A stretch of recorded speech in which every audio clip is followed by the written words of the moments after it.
সংশ্লিষ্ট বিষয় তুলে ধরতে উপস্থিত হয়েছি। দীর্ঘ 50-60 বছর যাবৎ বৈধভাবে পরিচালিত রিকশার খাত বর্তমানে চরম সংকটের মুখে রয়েছে। লক্ষ লক্ষ মানুষের জীবিকা, নগরবাসীর দৈনন্দিন চলাচল এবং নগর পরিবহন ব্যবস্থার একটি বড় অংশ এই খাতের সাথে জড়িত। আমরা আশা করি আপনাদের বিষয়টি গুরুত্বের সাথে গণমাধ্যমে তুলে ধরবেন এবং সাধারণ মানুষের কাছে বাস্তব দর্শক আমরা দেখতে পাচ্ছি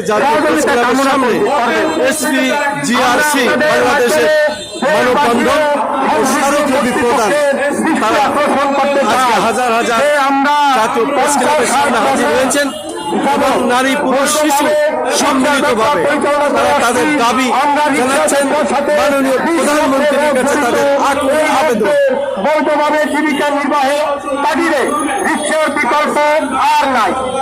আমরা তাছাড়া রিকশা জনবান্ধব পরিবহন, এটি জনজীবনের একটি প্রয়োজনীয় যানবাহন। রিকশা মাত্র 20 টাকা ভাড়ার বিনিময়ে একজন যাত্রীকে বাজার সহ বাসায় পৌঁছে দেয়।